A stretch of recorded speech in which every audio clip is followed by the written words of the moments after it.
All right, so the other day I noticed I keep telling the same story. The epiphany, the realization came to me when I was talking to a banker, the guy that does my farm credit line, and it's just a small line, and he never realized we lost a bunch of round bales last year to a flood.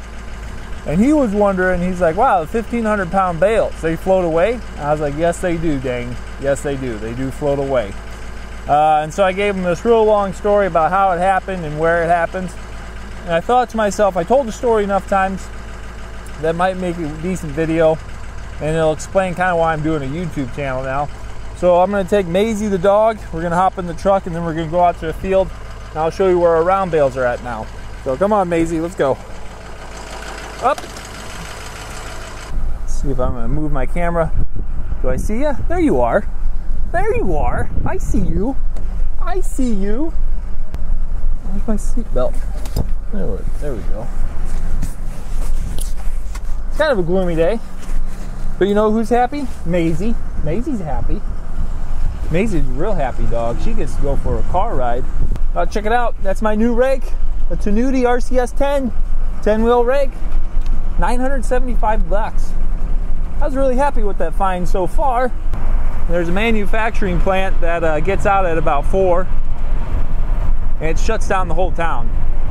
Everyone's clogging up the highway to get onto it, or they're plugging up the mini mart where all the alcohol is sold. This town goes through a ridiculous amount of alcohol. And I had a theory about small towns. I think what happens, it might be related to a quote. I can't attribute it to the right person, and I'm going to butcher the exact phrasing. I think the quote is along the lines that most men live lives of quiet desperation.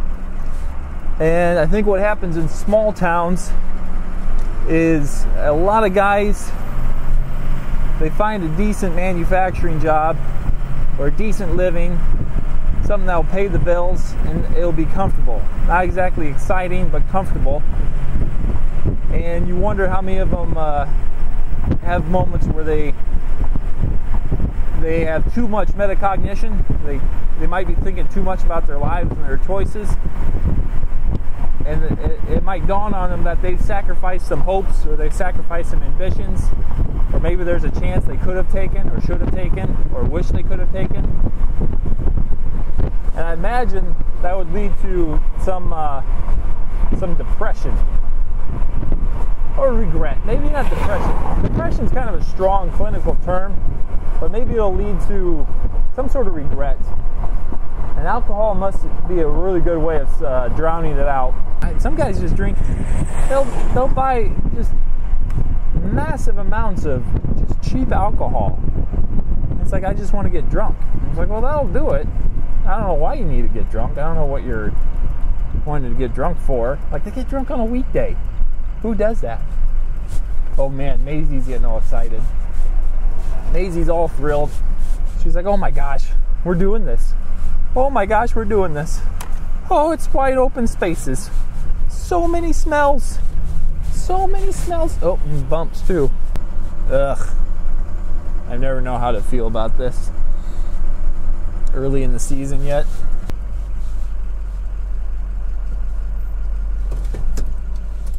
All right, Maisie.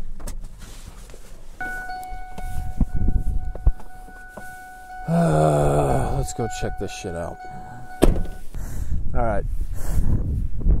Well, as you can see, off over there, I got some round bales lined up. That's second cut round bales.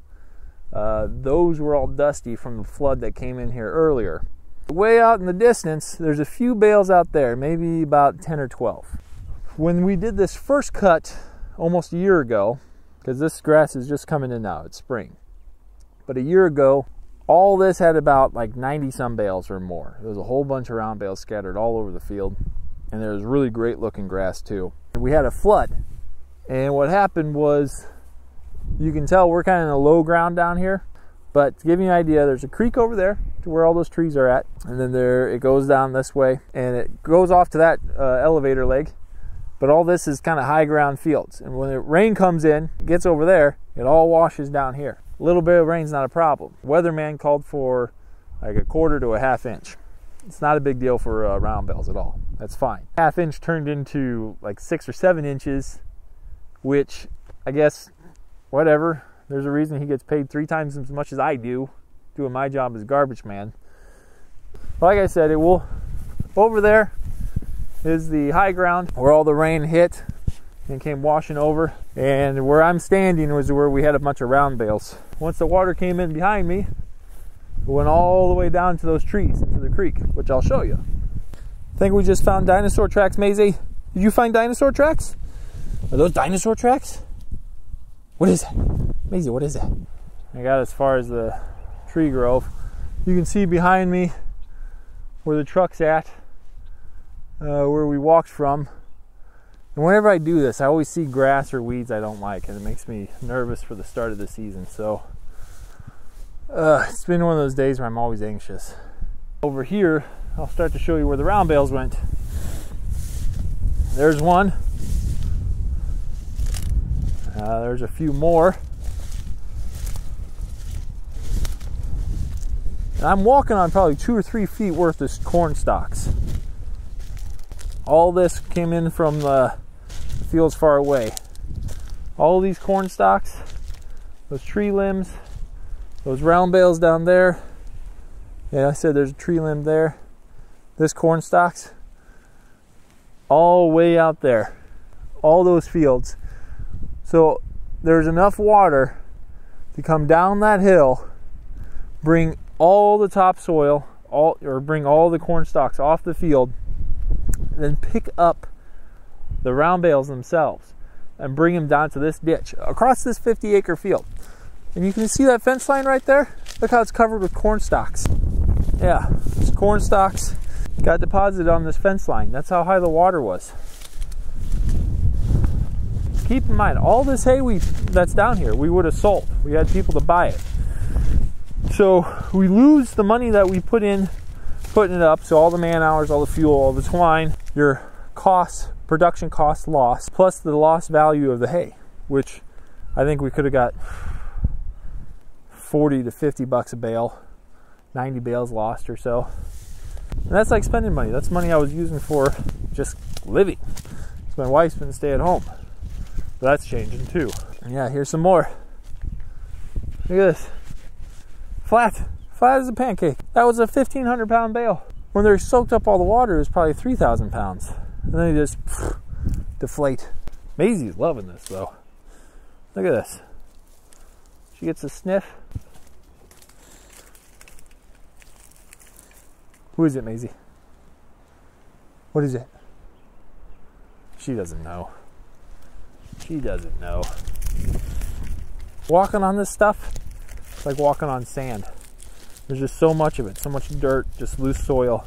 It's almost been a year and still just a lot of loose ground. Now look, or another perspective, there's actual dirt here. So for whatever reason, the corn stalks didn't settle there, but they settled over on that tree. Look how big that mound is. And it goes all the way through there. Maisie doesn't get it though. She just thinks it's an adventure. She doesn't understand why she got the cheap dog food this year. Because it's broke as shit. There's a bale there. 3 more over there. 3 there. 3 there. These are the ones that stayed like relatively in the field. Doesn't account for the 30 or so that we had to take hay racks to another guy's field. That truck where we walked from is over there. And where the truck is parked, where all the water was coming down, washed all those bales. Some of those bales came to this creek, or this little gully down here. A lot of them went straight to the creek to the south. And once they got into the creek, there's a straight line. Once they got to that creek, they just went off like a bobsled. Because it's a straight line, it went down the line, and you can kind of see the top of the creek over there. It went past that, still floating, and then under the bridge, which you can maybe see a little bit over there, went under the bridge, and then it kept going. And it didn't stop until it hit a bend in the creek. And once it hit that bend, they all just came pooping out of the creek, just pop, pop, pop, pop, pop, pop, pop, pop, all over the field, in another guy's field.